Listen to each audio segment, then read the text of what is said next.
On the evening of February 20, 1986, Sweden was rocked by a shocking event that would reverberate through the country for decades to come: the assassination of Prime Minister Olof Palme.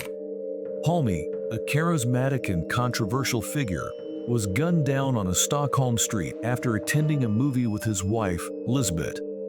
The brutal murder sent shockwaves across the nation and sparked one of the most complex and protracted murder investigations in history.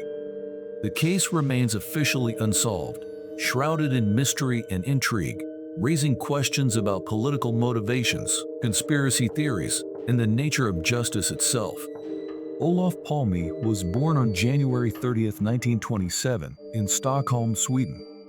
A member of the Swedish Social Democratic Party, he became Prime Minister in 1969, serving until 1976, and then again from 1982 until his death. Palme was known for his progressive policies, staunch anti-war stance during the Vietnam War, and advocacy for social justice and equality. His outspoken nature made him a polarizing figure, admired by many and reviled by others. Palme's criticisms of the United States and his support for leftist movements in Latin America and Africa often put him at odds with Western powers, fueling speculation about potential enemies both domestic and abroad.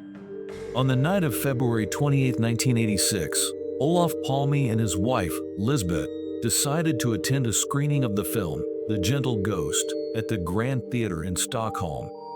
They were accompanied by another couple, but after the film, they decided to walk home instead of taking a taxi.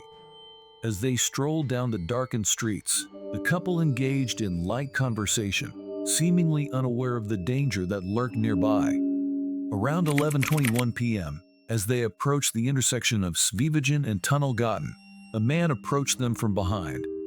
In a sudden and violent confrontation, the man drew a pistol and fired 2 shots. One bullet struck Palme in the back, while the other hit Lisbeth in the arm as she tried to shield her husband. The assailant fled the scene, disappearing into the night. Emergency services arrived within minutes, but it was too late. Olof Palme was pronounced dead shortly after arriving at the hospital. His assassination sent shockwaves through Sweden and the international community. A nation known for its safety and low crime rates was suddenly thrust into a state of fear and confusion. The police quickly launched an investigation, combing the area for witnesses and collecting evidence. Eyewitnesses reported seeing a man near the crime scene, but descriptions varied widely. Some described him as tall, while others noted he had a stocky build. The lack of concrete evidence would soon complicate the investigation further. In the days following the assassination, police focused on collecting witness statements and searching for the killer. Despite the high-profile nature of the case, the investigation faced significant challenges. Eyewitness accounts were inconsistent, and the lack of physical evidence left detectives scrambling for leads. As the investigation progressed, various theories emerged. Some speculated that Palme's murder was politically motivated, possibly orchestrated by enemies he had made throughout his career. Others suggested a more personal vendetta, citing his polarizing nature and the numerous controversies that surrounded him. One of the first significant suspects was a man named Christer Pettersson, a known criminal who had a history of violence and substance abuse. In 1988, Pettersson was convicted of Palme's murder based largely on the testimony of Lisbeth Palme, who identified him in a police lineup. However, the conviction was overturned on appeal due to insufficient evidence, and Pettersson was released. Palme's assassination ignited a wave of public outrage and grief. Thousands attended his funeral, and tributes poured in from around the world. In the wake of the tragedy, Sweden began to grapple with its own vulnerabilities. The sense of safety that had long been a hallmark of Swedish society was shattered. In the months following the murder, public interest remained high, leading to extensive media coverage and speculation about the case. Books, documentaries, and even films were produced, all attempting to unravel the mystery surrounding Palme's death. Despite the initial enthusiasm, the investigation soon became bogged down in confusion and mismanagement. Over the years, numerous leads were pursued, but many led nowhere. Various theories emerged, each with its own supporters and detractors. Theories of political conspiracy began to circulate. Some suggested that Palme's outspoken criticism of Western imperialism and support for revolutionary movements made him a target for foreign intelligence agencies. Speculations included involvement from the CIA, KGB, or even extremist groups unhappy with his policies. In 1996, a new lead emerged when a former operative of the Swedish security service claimed that Palme had been killed by a foreign intelligence agency. This claim, however, was met with skepticism and further convoluted the already complex investigation. The media's coverage of the case also played a significant role in shaping public perception.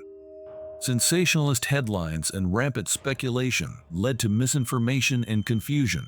In the age of 24-hour news cycles, the pressure to provide updates led to premature conclusions and false accusations. Some media outlets suggested that Palme's assassination was part of a larger plot involving organized crime. Stories of connections to mafia figures and drug lords swirled, but many were quickly dismissed as unfounded. As the years passed, the case began to feel like a cold case. Despite sporadic leads and renewed interest from police, no substantial progress was made. The investigation continued to consume resources, and frustration grew among both the public and the families affected by the tragedy. The assassination took a profound toll on the Palme family. Lisbeth, who had witnessed the murder, struggled with the trauma of that night for the rest of her life. Olof Palme's children faced a barrage of media attention and speculation about their father's death. The family's grief was compounded by the sense that justice had not been served. In 2003, the Swedish government declared that it would increase funding for the investigation, aiming to bring new resources and expertise to the case. However, even with renewed commitment, the mystery remained unsolved. In 2018, the investigation took a significant turn when the Swedish police announced they had identified a new suspect. The suspect, identified only as Skandia Man due to his supposed ties to the Skandia insurance company, was a figure who had been mentioned in earlier investigations. The police indicated that they had gathered enough evidence to suggest that this suspect had a motive and opportunity to commit the murder. However, the announcement reignited debates about the legitimacy of the investigation and whether the police were focusing on the right leads. The announcement of the new suspect was met with skepticism from many corners. Critics pointed out that the investigation had suffered from a lack of transparency and accountability for decades. Questions arose about the thoroughness of previous investigations and whether the police had adequately explored all possible avenues. The murder of Olof Palme has left an indelible mark on Swedish society. His assassination raised questions about political violence, the safety of public figures, and the effectiveness of law enforcement. The case also highlighted the complex relationship between the media and high-profile crime, revealing how sensationalism can cloud public understanding. Palme's death has been the subject of numerous films, books, and documentaries. Each retelling of the story adds new layers of speculation and intrigue, ensuring that his legacy lives on. The ongoing fascination with the case speaks to a broader cultural interest in crime and the nature of justice.